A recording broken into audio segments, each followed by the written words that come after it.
องที่ชาติหน่อยนี่มันว่าจะไปสวรรค์ได้จะไปกับสาวหนุ่ยนี่จะไปเฮ็ดเวียกไปเฮ็ดเวียกอยู่สวรรค์บัดนี้ห้ามบ่ให้ไปด้วยห้ามบ่ให้ไปคนนี่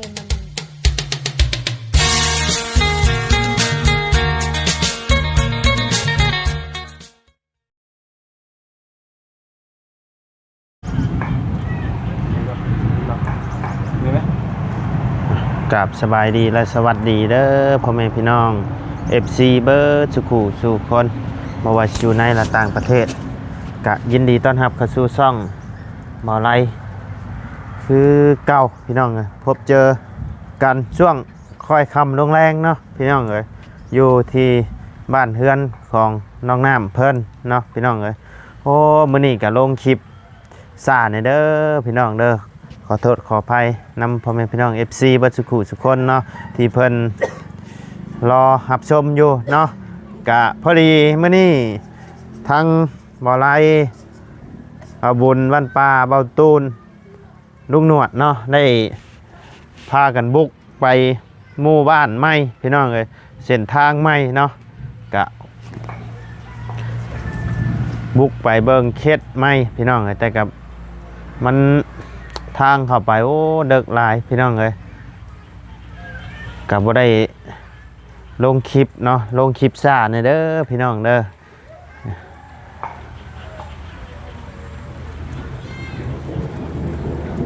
ตอนนี้กาจักโมงแล้วเนาะ4 โมงแรงแล้วพี่น้องเอ้ยหาสิได้ลงคลิปเนาะพี่น้องเอ้ยกะซ่าแน่เนาะทางบ้านมาอัปเดตทางบ้านเฮือนของน้องน้ำเพิ่นพี่น้องเอ้ยแต่ว่าพอได้สิเข้าไปหาทางสาวเพชรเพิ่นก้อนพี่น้องเอ้ยมีแนวมาเซอร์ไพรส์เพิ่นโยมื้อนี้พี่น้องเอ้ยเดี๋ยวเข้าไปหาทางสาวเพชรเพิ่นก้อนพี่น้องเอ้ยก็บ่ได้เข้าไปหาเพิ่นก็ดนเติบแล้วพี่น้องตั้งแต่เพิ่นเป็นไข้ตะกี้เพิ่นแหละเนาะก็บ่ได้เข้าไปเยี่ยมไปยามเพิ่นเลยพี่น้องเอ้ยมื้อนี้ก็พอดีมีทางเอื้อยฮักเนาะเพิ่นได้ให้บ่ไล่เข้าไปหาพี่น้องเอ้ยไปหาทางสาวเพชรเพิ่นเด้อเพิ่นว่าเนาะพอดีมื้อนี้ก็มีโอกาสทางบ่ไล่ก็สิได้เข้าไปหาทางสาวเพชรเพิ่นก้อนพี่น้องเอ้ยเอาโอเคซะเนาะพี่น้องเดี๋ยวเข้าไปหาทางสาวเพชรเพิ่นกันเลยพี่น้องเอ้ยถือว่าในรอบเป็นเรือนก็ว่าได้เนาะพี่น้องเอ้ยที่บ่ได้เข้าไปเยี่ยมไปยามทางสาวเพชรเพิ่นพี่น้องบ่ฮู้ว่าเพิ่นสิจำชื่อได้หรือบ่เนาะ ล้นเติบพี่น้องเลยไปเดี๋ยวเข้าไปหาทางสาวเพชรกันเลยพี่น้องเลยเอาไปพี่น้องเลยเดี๋ยวเข้ามาหาเพิ่นก่อนเพิ่นอยู่บ่เนาะตามทั้งแม่เพิ่นก่อนพี่น้องเลยเอาสบายดีแล้วแม่เด้ออันทั้งสาวเพชรอยู่บ่ชาวเพชรไปแล้วไปใช้น่ะไปกินดองไปกินดองไปบ้านไหนจากบ้านยังพุ่นอยู่ทางอยู่เมืองนองโอ้อยู่เมืองนองไปเมืองนองพูโอ้พี่น้องเอ้ยมากับพ่อเพิ่นซ้ำเนาะกำลังเฮ็ดหยังนี่น่ะต้มมักมี่ต้มมักมี่สิแกงมักมี่บ่บ่พ่อสาวเพชรเพิ่นซ้ำพี่น้องเพิ่นไปแต่มื้อใดอ่ะนะไปแต่เช้านี่ไปแต่เช้านี่ตอนแรกบ่เพิ่นมาน่ะหรือว่าเพิ่นไปนอนอยู่พุ่นจักหน่อยเพิ่นก็มาบ่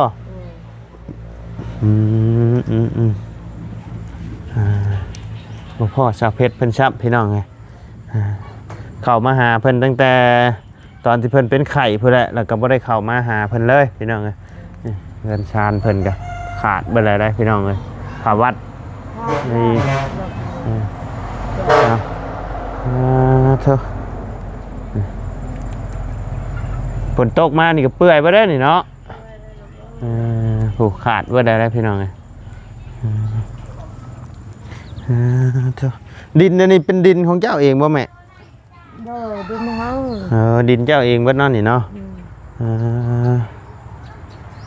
ยังดีแต่ว่าเพิ่นมีดินเนาะได้เฮ็ดให้เฮ็ดสวนน้ำอยู่บ่แม่ เฮ็ดอยู่ปีนี้ เฮ็ดอยู่เนาะ ให้อันชวนก็ชวนเขาเอา อืม กินข้าวซื่อ โดย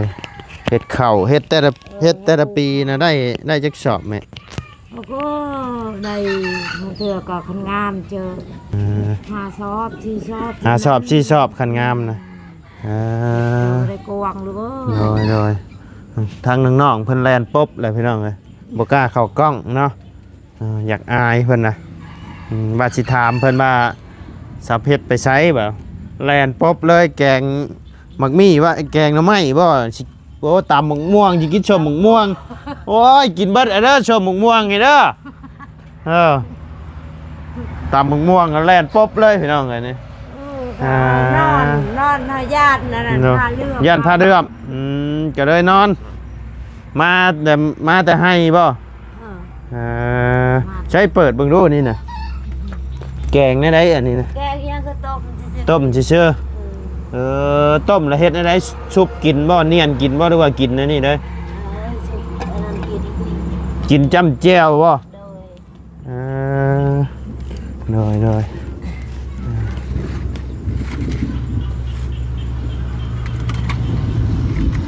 ฝนตกบรรยากาศดีเนาะ4 โมงเลยสาวเพชรก็ยังบ่มาพี่น้องเลยเพิ่นไปจักคนน่ะนะ 2 คนกับชาวเชลออยู่บ้านสุกีนี่ไปชวนมันไป ไปกับน้องหลาน้อยบ่หรือไปกับไผ โมแม่ โมแมน ชาวเชลอบ้านสุกี สาวชิเลอ เชลอ เชเลอเป็นแม่ไม้บ่ มันเป็น อืม ชวนไป แม่ไม้ผัวตายปะบ่ โดย คือทางสาวเพชรนี่เป็นแม่ห้างเนาะ โดย แม่ห้างผัวปะผัวหรือผัวปะปะ ผัวปะมันกับผัว เอ ผัว อ ปะมันจะเอาเมียใหม่ ผัวเอาเมียใหม่ปะ โดย อืมโดยแต่ว่าลูกเต้านะอยู่น้ำผัวเบิดบ่ อยู่ในพัวแล้วมันก็บ่แม่นแต่ว่าพอไปเอาแต่มันให้อยู่แต่ยังเลี้ยง โดย เลี้ยงบ่กลม ทางนี้เลี้ยงลูกบ่กุ้มนี่ก็เลยให้ทางพ่อเพิ่นเลี้ยงซะเนาะ โดย เอามากับพอดีลำบากลูกลำบากเนาะลำบากลูกเต้าอดข้าวอดน้ำก็เลยตัดสินใจไว้อยู่พุ่นเนาะ ให้เขาเลี้ยงช่อยค่ะใหญ่เทื่อหน้ากันบ่บัดพัวมันเอาเมียใหม่เดี๋ยวมันเอาคืนนั่นนะลูกมันก็ไม่เมื่อเนี่ยเฮาไปเอาผู้3 คนน่ะมันไปชงอีก โดย คืนเฮาให้เฮาก็ ให้คิดฮอดนานเนาะ แต่มันว่าเจ้าให้เฮาให้ยังให้ก็บ่มียังเลี้ยงแม่เงินคำก็บ่มีเบิ่งหาเงินหาคำก็ยังบ่กลม โดย อยู่เดียวเฮาก็ยังเฮาทุกข์แต่ว่าลูกเฮาอยู่นำมันเว้าเชื่อคอยก็จักสิเว้าได้ลูก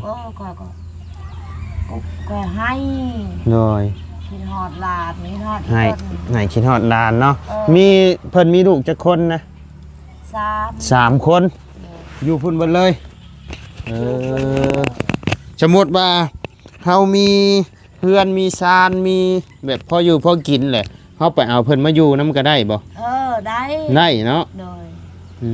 อันนี้บ่มีหยังเจอมันบ่ให้ผัวมัน ก็เลยครับปะให้ผัวเลี้ยงทั้งผัวเพิ่นนี่คนมีฐานะบ่คนรวยบ่ แต่รวยก็บ่รวยแล้วถ้าเขาก็พอกินพออยู่ พออยู่พอกินเนาะ เขาก็หาเงินหาคำได้ โดยเขาเป็นหาเงินหาคำที่นั้น โดย คือเฮานี่ก็คือเว้าน่ะลูกเอ้ย โดย ยังก็บ่มีอันนี้มันหายค่อยตลอด โดย คันมือมันได้เงินได้คำมื้อนั้นก็ลูกมาให้มันเจอมันดีใจ โดย คันบ่มีเงินบ่มีคำเลยมันหายค่อยนี่จักมันยังมันหายค่อย ไผหาย อาเพชรอันให้คอย ให้ในไรน่ะ ให้ แม่ ก็บ่มีเงินบ่มีข้าวบ่มีข้าวกินแน่อยู่มันให้คอยเพิ่นว่า เพิ่นอุกใจเนาะอุกใจนั่นแหละ เจ้าคันหาว่าจะมันให้คอยก็ให้คือกัน น้ มื้อ อ นั้ ย น ต่างคนต่างให้เนาะ มื้อนั้นเฮาผิดกันมันก็ให้เฮาก็ให้อยากเว้าไล่อยากให้ไล่มันจะเฮาก็อีต้นมันคิดว่าลูกมัน อย่าให้แล้วบ่ให้กับเพิ่นยังมีปมร้อยอยู่เบ้าไปบัดเพิ่นยังมีปมร้อยเพิ่นยังคิดแล้วคิดไปคิดมาบัดลูกกะแม่บัดคิดฮอดทั้งเจ้าบัดคิดฮอดร้านทั้งเราบัดเว้าง่ายๆกะเบิ่งลูกเลี้ยงลูกก็บ่ได้หันนะมาก็หาเงินหาคำกะพอบ่ได้บ่พอสิได้กุ้มลูกกุ้มเต้าหั่นแหละก็เลยคิดหลายแน่แม่บัดให้บัดแฮงสิเครียดเด้ นั่นน่ะแค่หายมันน่ะหายลูกเอ้ยเจ้าบ่ปะลูกบัดเดี๋ยวนี้เจ้าปะบัดใหญ่มาเถอะนะลูกเจ้าสั่งได้เจ้าเด้เพราะว่าเจ้าบ่ได้อีตนลูกกะละทุกข์กะละยากก็อยู่นำเจ้านี่พร้อมกันเลี้ยงลูกเอ้ย เพิ่นก็อีตนอยู่ประจักอีตนนั่นแหละแต่ว่าเอาเพิ่นมาเลี้ยงบ่กุ้มเพิ่นแล้วบ่อยากให้เพิ่นลำบากนั่นแหละเนาะ นั่นแล้ว ความหมายของสาวเพชรเพิ่นแน่นี่พี่น้องก็เคยถามเพิ่นอยู่เอามาก็พอดีเฮ็ดให้ลูกลำบากเนาะ แม่ tiền chị dạo lên đi cháu cái gì มันว่าคือเมื่อนั้นเขาได้เงินเมื่อนั้นพวกอันนั้นอายมันมา ไอ้เรื่องกี่อย่าง ใคร เนี่ย แน่ เนาะ เรื่องได้อันนี้ไม่ยังก็บ่มีไม่ยังบ่มีบ่มข้าวก็จะหมดแล้วถ้าว่าหมดก็หมดลูกเอ้ยหาแล้ว เข้า เรียกให้มา เข้านี่อันชื่อแน่ไหนชื่อเป็นกิโลบ่หรือชื่อเป็นช็อป ชื่อเป็นชอบแน่ชื่อเป็นกะโล เดี๋ยวนี่ชื่อเป็นโลหรือเป็นช็อปเดี๋ยวนี้ ชื่อเป็นโลนี่ ชื่ ติ อ ดนี่เอาของ ติด เวียด ติดนี่เอาของเวียด อืม เอ ติ อ ดนี่เวียด โดย เวียดมาขายอยู่นี่จ้ะ เออ ติดนี่เวียดกับอีต้นลูกเขาว่าติดนี่เฮาก็ เบียดเอามาให้เขาเทือนเลย โดยมาให้เฮา เออ เงินเลย กระสอบละ50 โลเห็นบ่ กา แล้วก็ นี่กา500,000ว่ะ แล้วก็หาพรเพิ่นบ่บัดนี้โอ้ชอบ500,000ถือว่าถูกเด้ chạy ชอบ xe 600,000ปลายพุ่นเด้ 600,000ปลายพุ่นน่ะ อืม เอาให้ ตกกระสอบละพันพี่น้องเอ้ยเออ gần cái lồ mà đợi xóm cái xa อืมน้อย นี่มันว่าจะไปสวรรค์ได้จะไปกับสาวนึงนี่จะไปเฮ็ดเวียก ไปเฮ็ดเวียกอยู่สวรรค์บัดนี้ หาบ่ให้ไปดูหาบ่ให้ไปคนนี่มันปากเบาน้ำข้าวก็ยังบ่เป็นอยู่ก็บ่ให้มันไปไกลมันว่าเฮ็ดเวียกแถวนี้ใครแน่ไปสวรรค์ เฮ็ดอยู่แถวบ้านลงเชโปนนี่เพิ่นบ่ไปว่าซะ ไปคันแถวนี้ใครแน่นี่พูนฮอดสวรรค์ผู้เวียงพูน บ่อยากให้ไปเนาะ บ่ให้ไป อืม บ่ให้มื้อนั้น คิดฮอดลูกยันลูกไปปะ นั่นแหละ อืม บ่ให้มันไป น้อยแล้วมีแต่ว่าให้เพิ่นหาเวียกหางานเฮ็ดอยู่แถวเชโปนหรือตลาดลงนี่ก็มีอยู่แต่ว่า มีแถวนี้ อืม เอาว่าคันเจ้าจะเฮ็ดเวียกเฮ็ดงานก็นี่หาแถวมันลงก็มีลูกเอ้ยเอาว่าอย่าไปไกล น้อย rồi มันว่าคันบ่ให้ไปใช้เงินจะมาออกว่าเฮาก็บ่มีลูกยังบ่ให้ไปไกลบ่แม่นแล้วเฮา น้อยบ่อยากให้ลูกไปไกลนี่แหละเนาะเป็นห่วงลูกพี่น้องครับ ผู้เป็นแม่เนาะก็บ่อยากให้ลูกไปไกลบัดผู้เป็นลูกผัดอยากไปหาเงินหาคำเพราะว่าบ่มีเงินเด้ นี่มันหายคนเลยทุกแนวนะลูกเอ้ยมันว่านี่เบิ่งสบู่ยาอาบก็บ่มีเฮายังก็บ่มี ให้แม่ที่ว่าแม่บ่ให้ไปเฮ็ดเวียกนี่บ่ มันหายคอยบ่ให้มันไปไกลเพราะว่าคันแย่แต่แถวนี้ก็ได้ โดย nó rồi ได้แถวนี้ไผจะเฮ็ดมันก็นั่นน่ะได้แต่ละหน่อยอันนี้อยู่พุ่นเฮ็ดอยู่พุ่นก็เดือนเท่าไหร่เขาว่าเดือน3 ล้านมันเว้ามันเว้า เดือน3 ล้าน นั่นน่ะมันอยากไปเฮา บ่ให้ อยู่แถวเชฟโปนนี่ก็น่าสิมีอยู่มั้งรักประมาณ 2-3 ล้าน เออ หาเบิ่งกะงานมันก็สิหนักแน่นะขายเสื้อผ้าตามตลาดน่ะคือสิมีแท้เห็นที่ว่าเคสที่ว่าสุลูกเคยช่อยมาแล้วกับเพิ่นไปเฮ็ดเบี้ยอยู่หั่นก็เคยถามเพิ่นอยู่ว่าได้เดือนเท่าไรก็เพิ่นก็ว่าได้2 ล้านปลายผู้ใด เออ 2 ล้าน3 ล้านบางหม่องก็ นั่น บางหม่องก็ล้าน ใคร บางหม่องก็ แทน ล้าน8แล้วแต่เบี้ยนักเบี้ยเบานั่นแหละ อืม หม่องเบี้ยนักเบี้ยเบากะ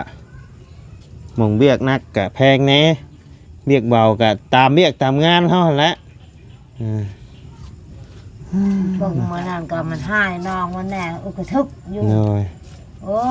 ยเฮาก็จนอกเบิ่งเฮาจนจอยจนเลือกอกน้ำลูกเออเด็ก โดย อกเมื่อเขาผิดกันเจอผู้ใดก็อันนั้นเฮานี่บอกเฮานี่เฮาเป็นแม่เอา โดย นี่เบิ่ง ผู้เป็นแม่ก็รับพังเนาะ เออนับพัง อืม อันนี้ว่านี่เบิ่งว้าวเฮานี่ผู้นั้นว้าวนี่ อืม บ่มีเงินบ่มีค่าเฮาว่าเฮ็ดนั่นได้ลูกเฮาว่าอดเอาแหละโตน้องเป็นน้องเอ้ยเป็นเอ้ยอายเป็นอ้าย อยู่ร่วมกันจะคนเฮือนดังนี่แม่ อันยัง5 คนทั้งเบิดนะ 5 คน อืมโดย อืม 5 คน มันยังหายก็อยู่บ่งรอบก็แพ้หมดเดี๋ยวนี้เอาเมื่อนั้นแหละมันยังหายเฮาอยู่ไปเด้รถกับแพ้บ่มีแปลงบ่มีเงินแปลงเนี่ย รถกระเพบ่มีเงินแปลง อืม โซ่ขาดบ่นะบ่แม่นเนาะ อันนั้นวีแตกเยอะ รถหวีแตก ทางหัวมันนั่นเลยมันไปบ่ได้นั่นก็คือกันรถ2,000มันแพ้หมด แม่นเบิด2 คันบ่นี่นะ อืม อืมเดี๋ยวนะเทเบิด2เลย แพ้มันช่องเลย อืม นี่ไปใช้ก็บ่ได้เอา น้อย มันยังหายคอย อืม คอยก็อดเอา เฮ็ดได้ทางแม่ก็บ่มีเนาะ กันเฮามีอยู่ค่ายหน้านี่เฮาก็บ่มีเฮ็ดอันใด น้อย เฮาก็นับมือนับไปใช้แต่ลูกโอ้ย น้อย เฮาจำนี่หาเงินหากรรม กระตุกน้ำมันบ่นี่แม่ นั่นบ่ น้ำบ่ก็เดี๋ยวว่าน้ำมันเอาใกล้ไฟนี่โย น้ำ บึบเลยเด้นี่ กินเข้าไปตักน้ำห้วย น้อยเนาะพี่น้องเอ้ยมาหาสาวเพชรเพิ่นก็บ่อยู่ซ้ำมื้อนี้ว่า กันไป ว่าสิเข้ามาหา ก็ สาวเพชรเพิ่น กับมาเชลเลยอันโยบคือรูปนายจนเป้าเลยอันนั้นไปไทยไปสวัสดิ์ล่ะ คันเพิ่นมาบ่แรงนี่บอกให้เพิ่นอยู่ท่าเด้อมื้ออื่นเด้อว่าสิว่ามีไอ้เพิ่นสิเข้ามาหาบ่สิเด้อ เลยอันโยบเกิดได้มาให้ล่ะเกิดอ้อนเป้าการเอาอีกล่ะไปไทยไปสวัสดิ์นั่น อยากไปเฮ็ดงานอยู่สวรรค์แล้วเจ้าบ่ให้ไปแล้วก็เลยให้อยากไปเฮ็ดเวียกเฮ็ดงานนี่แหละพี่น้องบ่มีเงินบ่มีหยังเนาะทั้งแม่บ่อยากให้ไปไกลอยากให้อยู่ใกล้ๆเนาะโดยเป็นห่วงลูกนี่แหละพี่น้องก็เลยบ่อยากให้ไป อันไทยแปลใหม่กลายนึงแทน โดย สุดท้ายอันนี้คือฮอดสวรรค์ฮอดเบียงฮอดหยังแล้วก็ โดย คนละคน ป้าก็ยังบ่ตุกแตก โดย เบาก็ยังอันนั้นแล้วคอยบายมันไป เอ้าบางเทื่อเพิ่นไปเห็นในโลกกว้างเพิ่นก็สิฮู้จักปะฮู้จักเบ้าได้คันเฮาอยู่แต่ในหม่องเก่าก็สิบ่ฮู้เด้ต้องเรียนฮู้ไปได้แม่เพราะว่าเพิ่นก็ใหญ่แล้วคันสมมุติว่านั่นนะเพิ่นก็ใหญ่แล้วแม่นอยู่ทางแม่เป็นห่วงนี่แต่ว่าเพิ่นก็ใหญ่แล้วเพิ่นก็อยากไปหาเงินหาคำมาบางเทื่อเนาะอยากมาเฮ็ดเฮือนเฮ็ดซ่านนี่แหละ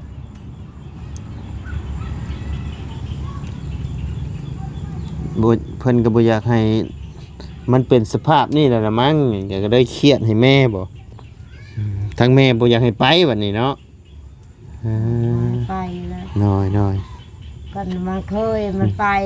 ใครหน้านี่มันบ่เคยไป เลย คนนี่แต่มันเอาพัวมันก็บ่เคยไปใส่ บ่เคยไปใช้เนาะเอาโอเคจ้ะเนาะแม่เนาะมื้อเพิ่นมาบ่แรงเนี่ยบอกให้เพิ่นอยู่ไว้เด้อ โดย มื้ออื่นบ่าสิมีคนเข้ามาหาบ่สิเด้อ โดย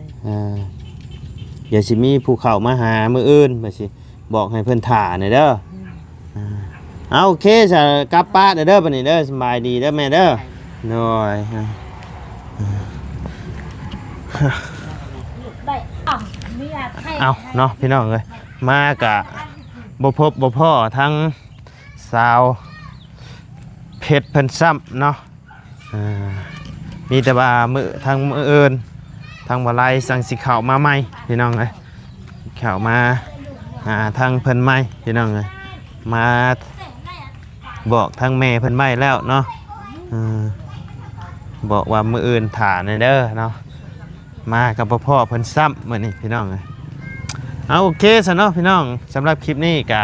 ทางบ่ไลกะสิได้ขอจบคลิปลงไปเพียงสำนี้กันเด้อพี่น้องเด้อขอบคุญขอบคุณพ่อแม่พี่น้องและ FC เบิร์ดสุขุสุคนเนาะที่เข้ามาติดตามและรับชมทางช่องบ่ไลพะลุยเนาะพี่น้องสำหรับคลิปนี้กะล่ำลาแล้วพี่น้องสบายดีเด้อเนาะไป